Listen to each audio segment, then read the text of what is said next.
Luwag ah. Grabe, luwag ah.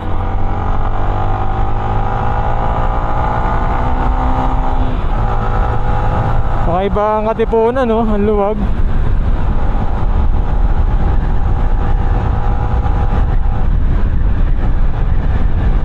Grabe.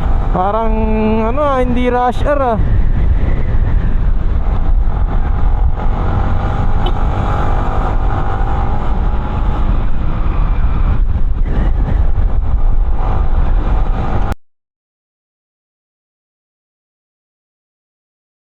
What is good guys, JMT Vlogs here. Anong balita sa inyo at anong balita sa bawat isa mga to. At welcome sa aking YouTube channel. So for today's vlog, re-reviewin lang natin ang mga update tungkol sa NCAP or No Contact Apprehension Policy. So ayun, andito ako ngayon sa Paanonas, Aurora. At binabaybay ko na, pauwi na rin ako. So ano nga ba ang NCAP o No Contact Apprehension Policy? So yun, eto, ayan ang ibig sabihin yan ng NCAP. Ito yung mga may CCTV na hindi na kailangan sitahin, or hindi na tayo kailangan sitahin ng mga enforcer. So dahil doon sa mga CCTV na nakalagay sa mga daan, lalong lalo na sa traffic light or mga intersection, may kita or mare-review ng mga official ng MMDA kung dumaan tayo or nagkaroon tayo ng violation. Wala na ako dito. Kaliwa na lang, kaliwa. Sana walang... So ayan, balik tayo. Ano nga ba yung mga violation ng NCAP? At paano maiiwasan ang NCAP? Unang-unang violation ng NCAP is beating the red light. Ayan. So dapat pag nasa intersection tayo, kahit yellow yan, dapat pahinto ka na bago pa lang mag-red. Naranasan ko na rin to minsan, mabilis ang takbo ko. Tapos malapit na ako sa intersection, tapos biglang nag-yellow. So hindi ko na alam gagawin ko. Ang ginawa ko na lang is dinerecho ko. At hindi ko alam kung NCAP na yun. Pero yellow pa lang kasi nun pero nasa nasa yellow box na ako, gaya nito, yan, bago mag-red. So hindi ko lang alam kung mako-qualified yun as an NCAP, pero sana wag naman. And then ang alam ko, kapag halimbawa traffic, nasa gitna or nasa loob ka ng yellow box sa intersection, kapag inabutan ka ng red light, alam ko ano na yun NCAP na yun. Di ko lang alam, or di ko sure kung qualified na yun as a violation ng NCAP. So ayan, tatandaan nyo guys, bago mag stop light or bago mag red light, kailangan, kung naka yellow light na, dapat pahinto na tayo nun, o kaya lagpas na tayo ng stoplight ng intersection para maiwasan natin yung violation ng NCAP. So kita nyo guys, hindi ako maano sa bike lane dito dahil may mga CCTV rin dito.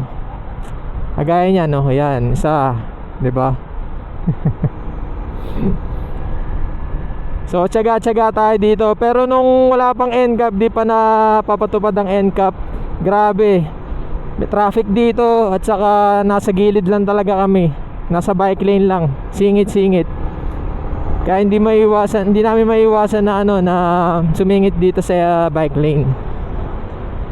Pangalawa is illegal counterflow. Violation din kasi ang pag counterflow, lalong-lalo na pag nasa highway kayo.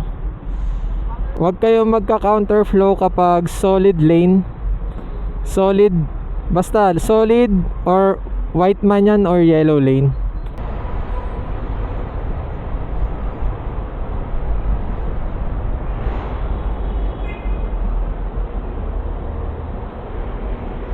Engkap na tayo, muntik na tayo dun, yellow lane na. Baka may engkap tayo dun, bigla na lang nag yellow light. Kaya magka counterflow lalong lalo na pag solid white or yellow lane, lalo na kapag double solid lane, di ba? Ayun na isa sa mga violation ng NCAP. Kasi pag nahuli kayo, hindi ko lang alam kung magkano yung multa or penalty na babayaran nyo. Kaya ingat-ingat tayo sa daan.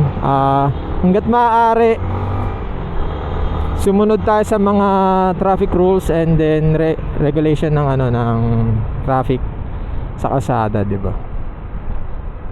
Pangatlo namang violation ni NCAP is obstruction on yellow box. Ayun. Dapat kapag ganitong naghihintay kayo sa traffic light or red light pa, dapat hindi kayo nakapasok or nakaabante na masyado doon sa yellow box. Dapat before ng white lane. At ilod yan, ayan guys, dapat hanggang dito lang yan. Hindi ka pupunta dito sa yellow box na to kasi magkakaroon ka na ng violation galing MMDA, lalong lalo na kung may CCTV sa intersection na yun o traffic light na yun, diba? So ugaliin natin na magbigay ng space or wag tayo laging umuna sa unahan dahil baka mamaya mag red light, mahinto ka sa yellow box, doon ka na magkakaroon ng violation ng NCAP. Baka mamaya magulat ka na lang, meron kang love letter na darating. Ako hindi ko nga alam kung may violation na ako, parang meron na nga eh. Kasi nung once na nasa UP ako, may camera doon. Nagulat ako. Nag-bike lane ako ng konti.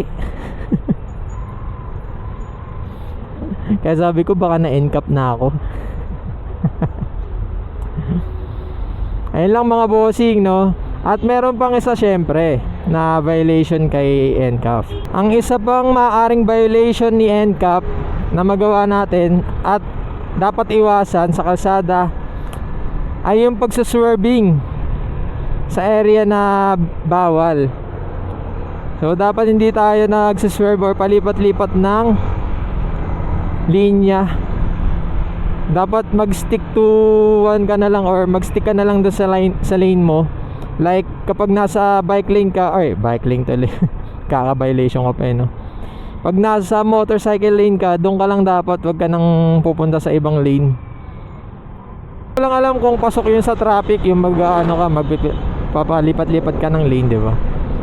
Di ko lang alam kung pasok yun, pero kung nagkakamali ako, pa-check na lang mga guys, mga tol, no, para maging aware din ako. Gaya nito, hindi natin alam yung line, walang linya kasi kaka-espalto lang nito, kakalagay lang nito sa E. Rodriguez. Kakalagay lang ng espalto dito guys. Kaya hindi mo malalaman yung bike lane dito or yung lane sa kabila kung nakalagpas ka na eh, 'di ba? So yun, mag-ano lang tayo, mag-ingat-ingat lang. Iwasan agad natin na kumaliwa ng konti para maiwasan natin yung counterflow. Baka mamaya kasi counterflow na pala yun kahit walang lane dito sa E. Rodriguez, diba? So ayun lang, ang alam ko guys, ayun lang yung pinaka maaaring maging violation ng NCAP sa mga motorista, sa mga kagaya ko nagmomotor. Idadagdag ko na lang siguro yung overspeeding. Like kapag may nakalagay na 50 or 60 kilometers lang ang pinaka mataas na takbo, tapos nag-exceed ka dun sa limit na yon, baka kasama yun sa violation ng NCAP. Hindi lang ako sure guys Kasi kung hindi naman kasama yon, or kung hindi naman, kung nagkakamali ako, okay lang naman, tatanggapin ko para matuto ako. Pero ayun kasi parang nakikita ko or naririnig ko sa balita na kapag nag-overspeeding ka daw is violation yon. Dahil nga may gunner sila, may ano sila meter gun or speed gun, yon, yung speed gun. Pero ang alam ko, minsan daw pumapalya ang speed gun. Kaya hindi ko lang alam kung i-advise pa siya na gamitin sa Commonwealth, EDSA, ganun. Mas mabuti na mag-ingat tayo or i-prevent na natin, avoid natin yung mga overspeeding, guys. Kaya nga guys, kapag may mga enforcer na nagpapatuloy sa inyo na mag-go na kayo kahit naka red light pa, 'di ba? Tanong ko lang sa inyo guys kung go ba kayo o hindi. Kasi nga baka mamaya ma-NCAP tayo, ma-violation tayo. Sa ano 'yun, 'di ba? Kasi tayo lang tatanggap na sino may kasalanan. Wala namang di naman tayo may pagpapatanggol ng MMDA. Yun lang. Ayun lang yung question ko sa inyo guys. Na kung sakali na nagmomotor kayo or nakakotse kayo, once na pinago kayo ng MMDA enforcer, pero naka red light pa, ano ang gagawin nyo? Ayun lang yung mga tanong ko guys. At saka kung sakali na merong emergency sa likod nyo, ambulance, go ba kayo o hindi? Diba? Okay magmamadali sa unahan or okay pupunta ng pinakaunahan ng linya. Kasi baka mamaya may ambulansya sa likod nyo, wala kayong magagawa, nasa unahan kayo. Pero ang balita ko is kapag halimbawa ganon may emergency pero red light pa rin, ay ang sabi ng MMDA papatupad nila na pwedeng mag-go dahil may emergency. Pero not sure guys. Ayun lang, yung mga sinashare ko sa inyo is mga naririnig ko lang din or mga nakukuha kong balita sa balita sa news. Kaya yun, binasa ko rin naman ng NCAP. Though maganda naman talaga ang NCAP, kaso nga lang nasa tayo kumbaga parang hindi na pagdahandaan yung pag-publish ng NCAP. Maganda sa maganda ang NCAP, magiging disiplinado tayong mga motorista, mga driver. Magiging masunurin tayo sa kalsada once na bumiyahe tayo, 'di ba? Pero sana na execute nila ng maayos or napagandaan muna, hindi yung biglaan, 'di ba?